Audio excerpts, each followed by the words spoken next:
დონალდ ტრამპმა საჯაროდ აღიარა თავისი ომის მარცხი ირანის წინააღმდეგ და განაცხადა, რომ ის აღარ მოითხოვს ირანისგან ბირთვული და სარაკეტო პროგრამების შეწყვეტას.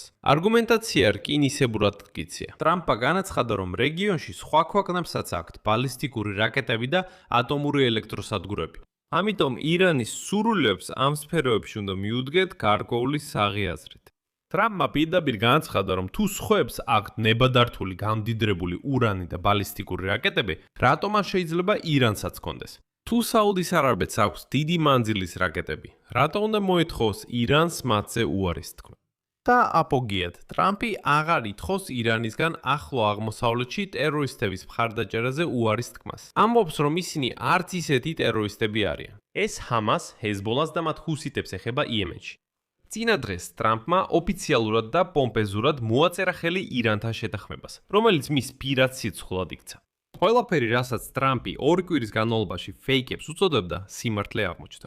ირანის აქტივების გამბლოკვაც, სანქციების მოხსნაც და კიდევ $300 მილიარდი ირანის აღსადგენად. ფაქტობრივად თეირანმა ისიც კი მიიღო, რაზეც ომამდე იმედიც არ ჰქონდა. ეხლა კი ტრამპი ისე იქცევა, თითქოს ეს არ იყო ის, ვინც ხვიროდა. 28 თებერვალს ომის პირველ დღეს ამბობდა, რომ ირანის სარაკეტო და ბირთვულ პროგრამებს მტვერად აქცევდა და თეირანისგან მხოლოდ კაპიტულაციას ელოდა.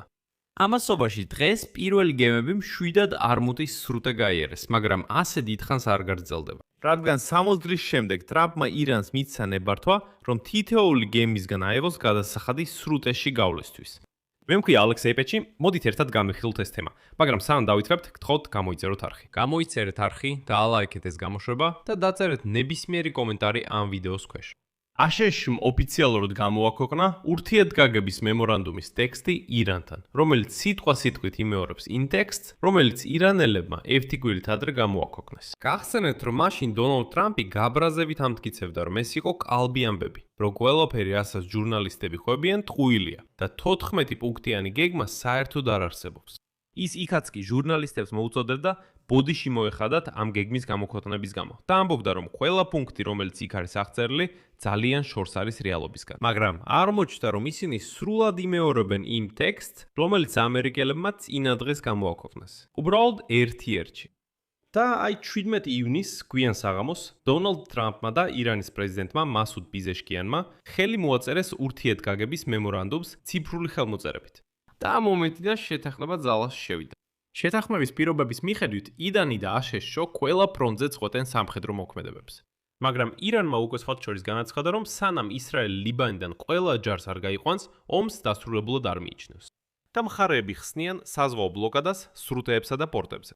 მემორანდუმის მიხედვით, ირანი ვალდებულებას იღებს ხელი შეუწყოს საზღვაო მიმოსვლის აღდგენას სპარსეთის ყურესა და ომანის ყურეში ომამდელ დონემდე. ასევე არაწარმოოს და არ შეიძინოს ბირთვული იარაღი.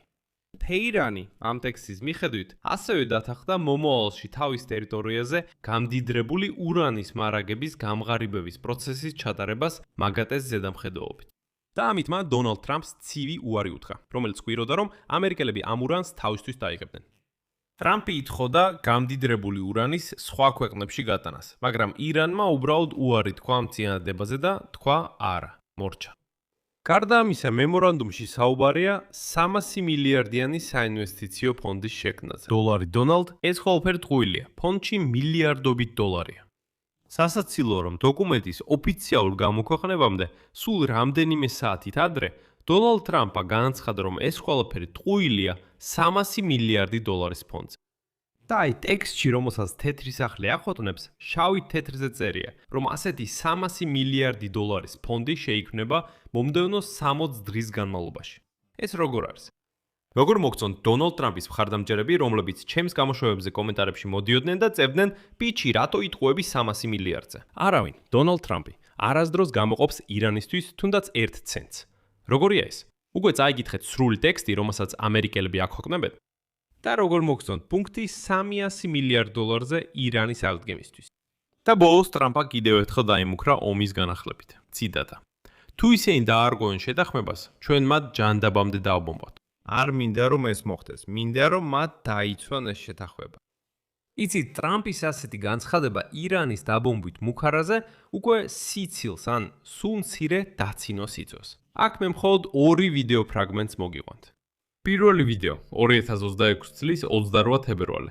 ირანის წინააღმდეგ ომის პირველ დღეს დონალდ ტრამპი მკაცრად ქუდით დაბალ განათებაში აცხადებს, რომ აშშ-ო ირანის ყველა რაკეტასა და რაკეტების პროგრამას მტვერად აქცევს. ციტატა. ჩვენ გავანადგურებთ მათ რაკეტებს და მათ რაკეტების ინდუსტრიას მიწასთან გავასწორებთ. ის სრულად დაიწვება. ჩვენ გავანადგურებთ მათ რაკეტებს და მათ რაკეტების ინდუსტრიას მიწასთან გავასწორებთ. ის სრულად განადგურდება.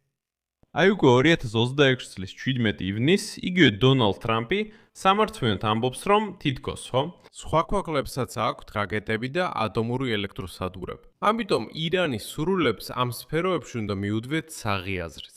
ტრამპმა განაცხადა, რომ პრობლემა საერთოდ რაკეტებში არ არის. მისი თქმით, ეს რაკეტები ზიანს აკეთებენ პატარა მონაკვეთს, მაგრამ ისინი არ აფეთქებენ მთელ პლანეტას. ამიტომ შეიძლება ირანსაც კონდეს ისინი. და აი ეს მეგობრებო, ეს ირანია. ტრამპი ასე საუბრობს ბალისტიკურ რაკეტებზე. ის ამბობს, რა მოხდა მერე, ირანს ექნება ბალისტიკური რაკეტები, რომლებიც მაგალითად შეიძლება ისრაელს დაარტყას, მაგრამ ისინი ხომ მთელ პლანეტას არ გაანადგურებენ, რას ამბობთ? იქ ქალაქს დაანგრევენ, სახლს მოხდებიან, ხალხს მოკლავენ, მაგრამ პრინციპში რა არის ამაში საშიში? ციტატა დონალდ ტრამპისგან. ხო და რა გავაკეთო? ნება მივცე საუდის არაბეთს კონდეს რაკეტები, ხოლო ირანს არა. არა, ასე არ მუშაობს. ბატონო, არც ერთს არ უნდა მისცეთ რაკეტების ქონის უფლება. უთხარი ხო, აბა რა გავაკეთო? ნება მივცე საუდის არაბეთს კონდეს რაკეტები, ხოლო ირანს არ კონდეს. დიახ, ბატონო. ეს ასე არ მუშაობს, ხო იცით? ეს ასე არ მუშაობს. აქ უბრალოდ შეგახსენეთ, რომ სწორედ ირანის ბირთვული და სარაკეტო პროგრამების განადგურებისკენ სწრაფვით დონალდ ტრამპი და მისი მრჩევლები ხსნიდნენ მთლიანობაში ირანთან ომის დაწყების გადაწყვეტილებას. მაშინაც კი როცა უკვე გამოცხადდა, რომ მხარეებმა შეთანხმებას მიაღწიეს, ტრამპი ამტკიცებდა, რომ ირანი ვერ შეძლებდა ურანის გამძიდრების გაგრძელებას. მისი სახელმწიფო მდივანი მარკო რუბიო მაისში ამბობდა, რომ თეირანმა ამ საქმიანობაზე უარი უნდა თქვას. და აი იგივე მარკო რუბიო 4 შაბათს დონალდ ტრამპის ზუგს უკან იდგა. სწორედ დიდი შვიდეულის სამიტზე, როცა აშშ-ოს პრეზიდენტმა მიენიშნა, რომ მიდგომა ბირთვულ საკითხზე შეიცვალა. შემდეგ კიდევ ერთი ციტატა ტრამპისგან. იმედია, ჯერ კიდევ ძალიან შოკში არ ხართ. ციტატა. ეს ცოტა რთულია, როცა სხვებს ეს აქვთ, მეზობელ ქვეყნებსაც აქვთ. ხოლო ირანს არ აძლევ უფლებას გამოიყენოს ეს ელექტროენერგიის წარმოებისთვის და მსგავსი მიზნებისთვის. დიახ მეგობრებო, ეხლა ტრამპი უკვე ვეღაც კი იყენებს სიტყვას გამდიდრება. გამდიდრებულ ურანზე კი უბრალოდ მორიდებით ლაპარაკობს. გესმით, ის უკვე ძალიან გავს ვლადიმერ პუტინს, რომელიც ოპოზიციონერების გვარების დასახელებას ერიდებოდა. და აი ტრამპი ამას ამბობს, ეს გამდიდრებული ურანია. და ტრამპს ეშინია ამის დასახელების.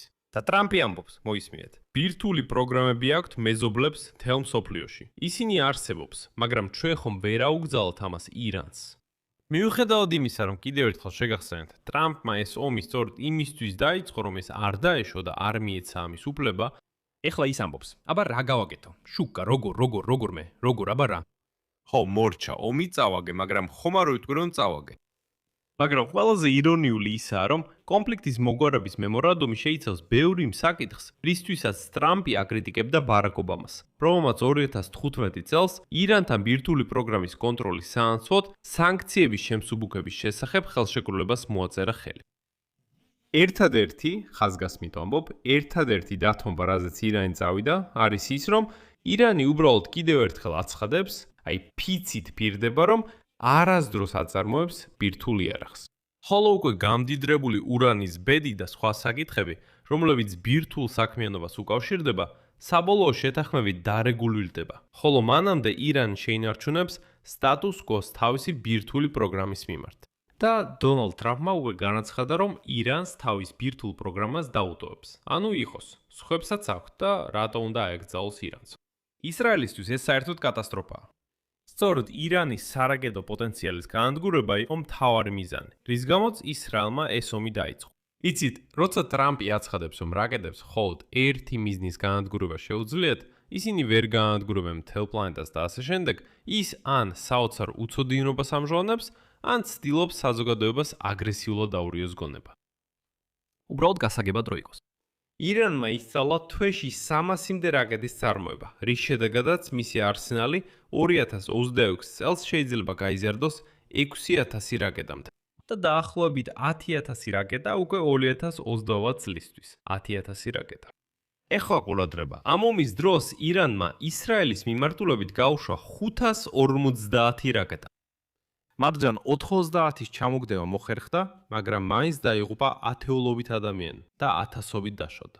550 რაკეტა, რომელთაგან 90 ჩამოაგდეს. ეხლა წარმოიდგინეთ რა მოხდებოდა, რომ ირანს გაეშვა არა 550, არამედ 5000 რაკეტა. და მხოლოდ 10 მათგანი მოხდრილიყო მიზანში.